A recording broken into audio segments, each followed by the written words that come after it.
up? So you're probably wondering, where am I and how did I end up in this ridiculous chair I'm sitting in, which, by the way, is not actually too uncomfortable. It's rather surprising. Anyway, this is not my usual environment. I'm currently in Stamford with an M, Connecticut, just for a little business trip.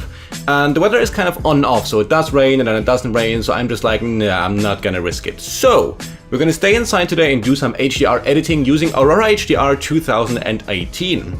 And to spare you the pain to see this background much longer, I'm just gonna grab the laptop, put your feet up somewhere, find a comfortable position, and let's jump right in.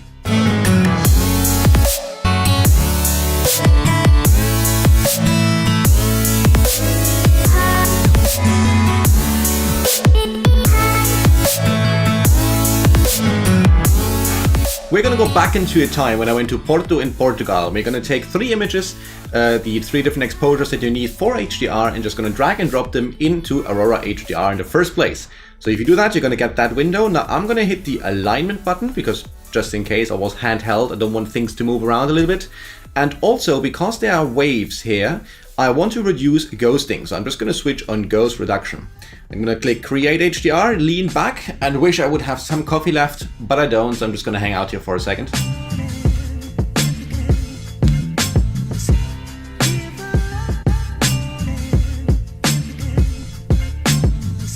And here we are. Now, even if you just start out with Aurora HDR, you see already a big difference to the original zero exposure image. And I like what it did to the clouds. I like what it did to actually everything. We're just gonna take it from there and bring it to the next step. So what I'll do in any software where I edit, I'm gonna create a new layer first. So I'm gonna go to the top right-hand corner and click on Add New Adjustment Layer. By the way, if you have never used Aurora HDR before, check out the link in the description to one of my videos where I explain you all the basics that you need to know to get started with HDR photography and Aurora in specific. Cool, so once I have a new layer, what are we going to do here? Now I'm going to start probably by creating some smart tone, or by adding some smart tone, or by enhancing the smart tone. Whatever that does, the only thing that does really is it's just going to increase the shadows. That's at least the impression that I got, which is kind of nice. Like, that's a good step to do in many images, just to bring the shadows up a little bit. So let's maybe bring them to something like, let's say something like that. Cool. Now, I'm a man of many layers. You don't have to be, but I personally am. So I'm going to create a new layer again so that I can go back in my steps as layers, if that makes sense. So in the next one, let's say we're going to enhance our HDR enhance. We're going to bring up the HDR enhance a little bit because it's going to give some nice contrast and shape into the clouds, the foreground as well, but I don't really care. That's kind of cool. Then I'm going to increase the temperature into the yellow range, but oh god, only a little bit. And then I'm going to take the tint, I'm going to turn that towards the right as well to give it just this tiny little bit of purple right there. Just like that. I don't even want to have anything else. I think maybe a little bit more yellow. Maybe. We can always reduce the yellow later if we feel like, if we have the feeling we maybe have overdone it a little bit too much there. Cool. Now for the next layer, create a new layer first. Here we go. Now in this layer, I'm going to go for a little bit more contrast. And so far, as you have seen, I have just worked on the overall image, right? So I haven't really concentrated on the sky or the foreground. We can do these things all later. It's totally cool with me. Now, what we're going to do is probably darken down the beach area at the front here at some point, and maybe bring out some more brightness and colors in the sky. So that's where I would start now to make certain separations. So I would create a new layer, for example. And now I'm only looking at the sky, and I know there are a lot of colors there, but we can't really see them. So let's just go down to the color section and increase our saturation. A good amount, yeah, something like that. Vibrance, I don't think too much. It's going to create some weird difference between the blues and the yellow, so we're going to leave that where it is. Awesome. I like that with color way more than I was before. I'll take it. Now, I don't want to have this kind of color increasement in the sand, in the foreground as well, in the beach area, because it looks weird. No, I'm not having it. So what we're going to do is we're just going to hide it from the beach area. For that, next to the layer, you'll see there's a little brush symbol.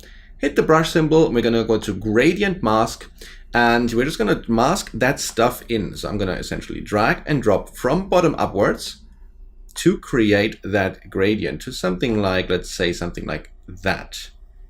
Could work. Now, as you see right now, I'm actually painting the painting the... I'm actually bringing the saturation adjustment into the sand. So obviously we want to invert that, right? So there are different ways of doing that. And one is simply to go to the layer mask that you can see on the top right click on it and say invert, boom.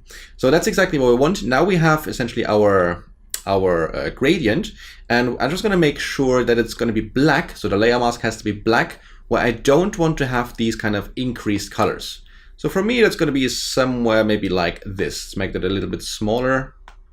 Maybe like that. And I think that's good. That's good. Let's hit done right here. And let's check the before and the after. And I like that a lot more. Now, there is a little bit too much of the yellow here on the left-hand side in that cloud. It's like, I guess, massive blob of color, and we can't have it. So once more, new layer, step by step. You can do that as often as you need it. Go down to color. I'm going to decrease the saturation to something like that. And I'm only looking at the cloud right now. Cool. I'm going to hit that brush symbol, hit brush.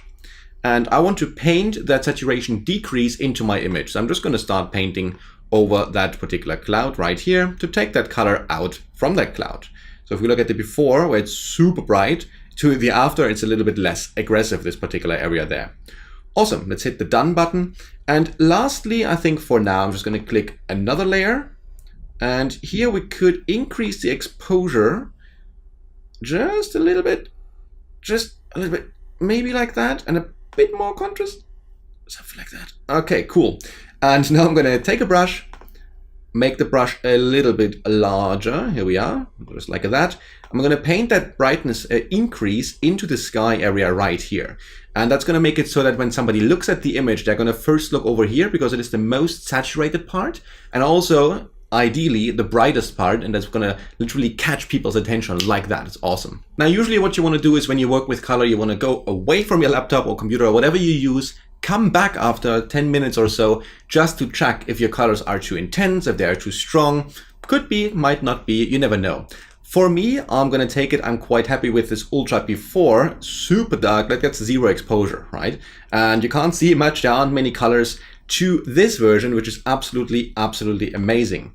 Or if we use the slider, it's going to be even more apparent. Like, look at that. That is absolutely brilliant. Now, I know not everybody is a big friend of these kind of colors, like poppy and bright and yes, just shiny colors. Personally, I like it a lot, and that's just how I roll. Okay, here we go. So that's just to show you how easy it can be to take a really rather simple image from a beach with a rather, let's say, unusual sunset, and take these images and create something really colorful, something that pops, and just an awesome memory in Aurora HDR 2018. Now, theoretically, you could go ahead now and pop that thing into Photoshop, and then in Photoshop do some crazy stuff like bring a sun in or whatever you need. But in essence, it's not really necessary because it's already kind of cool. Brilliant. Now, looking out the window, it's going to be not raining for a little bit, so I'm going to get out there, I'm going to find something to eat, and I hope you did like that video. If you did like that video, do not forget to hit the thumbs up button, and also, if you're new, don't forget to subscribe, and I shall see you the next time. Bye!